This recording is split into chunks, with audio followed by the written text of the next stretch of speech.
Nelson Mandela का जन्म बासा नदी के किनारे ट्रास्की के मवेजो गांव में 18 जुलाई 1918 को दक्षिण अफ्रीका में हुआ था। नेल्सन मंडेला अब्राहम लिंकन और मार्टिन लूथर किंग के विचारों को मानने वाले दक्षिण अफ्रीका के पहले अश्वेत राष्ट्रपति थे, जिनको दूसरे गांधी के नाम से भी जाना जाता है, क्योंकि ये भी गांधी जी की तरह अहिंसा में विश्वास करते थे।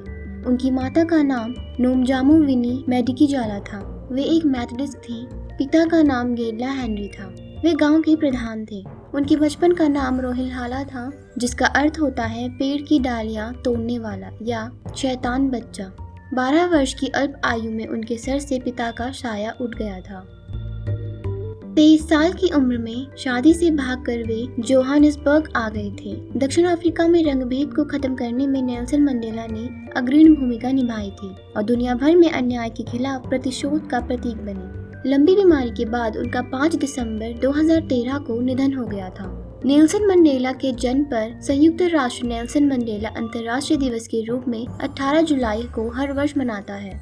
आइए इस वीडियो में हम आपको नेल्सन मंडेला के बारे में 10 रोचक तथ्यों के बारे में बताने जा रहे हैं। नंबर 1, अपने परिवार में नेल्सन मंडेला पहले व्यक्ति थे जिन्होंने औपचारिक शिक्षा प्राप्त की। उन्होंने प्रारंभिक शिक्षा क्लार्कबेरी मिशनरी स्कूल में एक स्नातक शिक्षा हेल टाउन में पूरी की थी। हम आपको बता दें कि हेल टाउन अश्वेतों के लिए बनाया गया एक विशेष कॉलेज था। इसी कॉलेज में मंडेला की मुलाकात ओलिवर टाम्बो से हुई, जो जीवन भर उनके दोस्त एवं सहयोगी रहे। अपने राजनीतिक विचारों और क्रियाकलापों के कारण नेल्सन मंडेला और ओलिवर टाम्बो ने लोकप्रियता हासिल की और विश्वविद्यालय नीतियों के खिलाफ बहिष्कार में भाग लेने के लिए उन्हें घर भेज दिया गया था। नंबर 2, नेल्सन मंडेला के क्रांतिकारी विचारों के कारण उनका परिवार काफी चिंतित रहता था, इसलिए उन्होंने मंडेला का विवाह कराने का निर्णय लिया। पर नेल्सन मंडेला निजी जीवन को दरकिनार करते हुए घर से भागकर जोहान्सबर्ग चले गए। वहां उन्होंने सोने की खदान में चौकीदार की नौकरी की और वे अलेक्जेंड्रा नामक बस्ती में रहने लगे। इसके बाद उन्होंने एक कानूनी फर्म में लिपिक की भी नौकरी की। 2 साल बाद उन्होंने अफ्रीकानेर विटवाटरस्ट्रांड विश्वविद्यालय में वकालत की पढ़ाई की और वहीं उनकी मुलाकात सभी नस्लों और पृष्ठभूमि के लोगों से हुई। 1944 में मंडेला अफ्रीकी राष्ट्रीय कांग्रेस में शामिल हुए और ओलिवर टैम्बो समेत साथी पार्टी के सदस्यों के साथ काम किया ताकि युवा लीग को स्थापित किया जा सके। उसी वर्ष उन्होंने एवेलिन नोटोको मेज से विवाह किया, जो उनकी पहली पत्नी बनी, और 1957 में उनका तलाक हुआ। इनसे उनके 4 बच्चे हैं।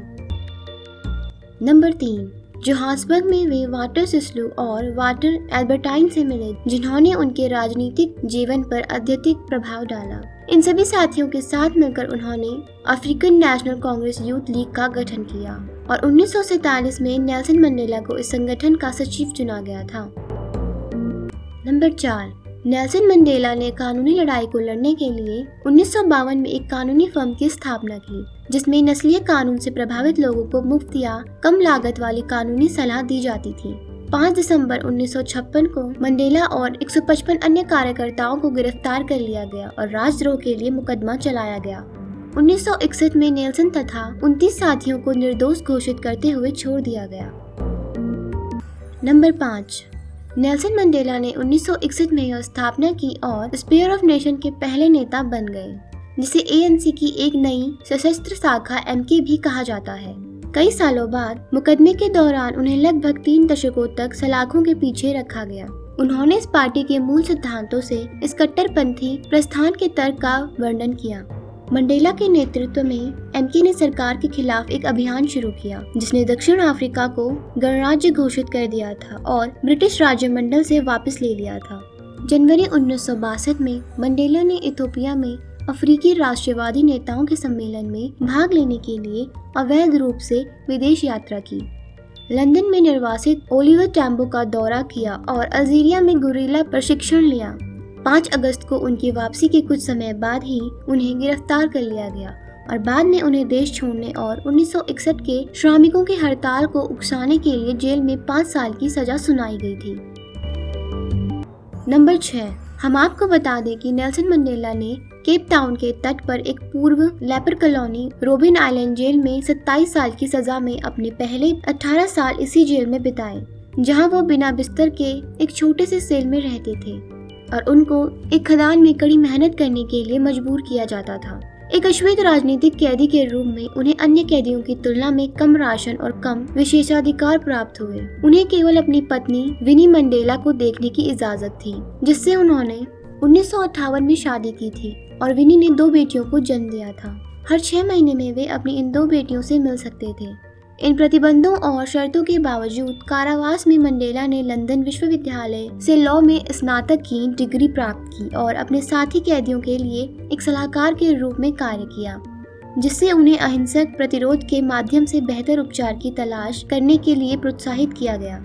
उनकी आत्मकथा लॉन्ग वॉक टू फ्रीडम उनकी रिहाई के 5 साल बाद प्रकाशित हुई।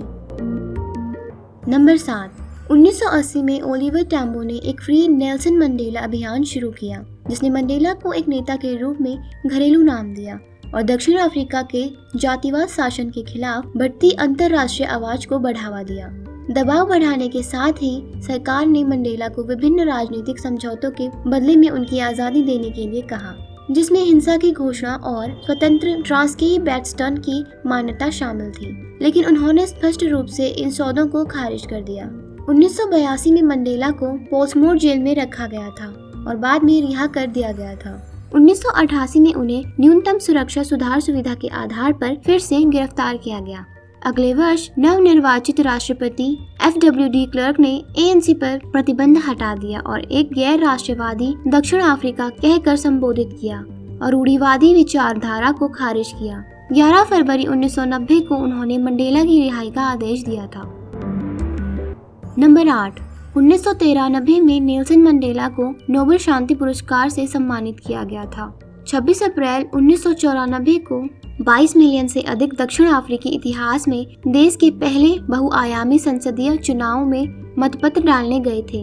एक भारी बहुमत ने देश का नेतृत्व करने के लिए ANC का चयन किया और 10 मई को मंडेला ने दक्षिण अफ्रीका के पहले अश्वेत राष्ट्रपति के रूप में शपथ ली थी, जिसमें डी क्लर्क पहले डिप्टी के रूप में कार्यरत हुए थे। 1996 में मंडेला ने एक नए दक्षिण अफ्रीकी संविधान के अधिनियमों की अध्यक्षता की, जिसने बहुमत के आधार पर एक मजबूत केंद्र सरकार की स्थापना की और गोरे सहित अल्पसंख्यकों के खिलाफ भेदभाव को प्रतिबंधित किया। नंबर 9, उन्होंने एक बहुराष्ट्रीय गवर्नमेंट ऑफ नेशनल यूनिटी का गठन किया और देश को rainbow nation eight peace with itself and the world के रूप में घोषित किया। उन्होंने काले और गोरे का भेद हटाया और दक्षिण अफ्रीका ने 1995 रग्बी विश्व कप की मेजबानी की। 1998 में अपने 80वें जन्मदिन पर मंडेला ने मोजाम्बिक के पूर्व राष्ट्रपति की विधवा राजनेता और मानवतावादी ग्रेसा मैचेल से शादी की।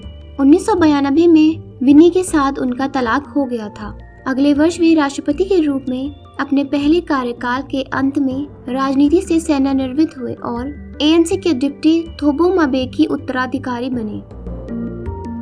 नंबर 10, उन्होंने प्रभावशाली नेल्सन मंडेला फाउंडेशन और द एल्डर्स जैसी कई वैश्विक संगठनों को संबोधित करने और मानव पीड़ा को आसान बनाने के लिए किए गए सार्वजनिक आंकड़ों का एक स्वतंत्र समूह समेत कई गठनों की स्थापना की। क्या आप जानते हैं कि 2008 तक भी नेल्सन मंडेला का नाम अमेरिका के आतंकियों की लिस्ट में था और 2008 से पहले इनकी अमेरिका में एंट्री बैन थी। जेल में उनको बिना चश्मे के काम करवाया जाता था और सूर्य की चमक से उनको दृष्टि डैमेज हो गई थी। नेल्सन मंडेला के शासन में तकरीबन 75,000 मकानों का निर्माण किया गया। लगभग 20 लाख लोगों को बिजली पहुंचाई गई और 30 लाख लोगों तक पानी पहुंचाया गया। उनका कैदी नंबर 466/64 भी उनके साथ अमर हो गया, जो अब एड्स के खिलाफ मुहिम की पहचान बन चुका है। उनको 695 से अधिक अवार्ड मिले हैं, जिसमें नोबेल प्राइज भी शामिल है। 2009 में संयुक्त राष्ट्र ने 18 जुलाई मंडेला के जन्मदिन पर नेल्सन मंडेला अंतर्राष्ट्रीय दिवस की घोषणा की, जिन्होंने दक्षिण अफ्रीका में और दुनिया भर में लोकतंत्र, स्वतंत्रता, शांति और मानवाधिकारों के लिए योगदान दिया था। 5 दिसंबर 2013 को नेल्सन मंडेला की फेफड़ों के संक्रमण के कारण निधन हो गया।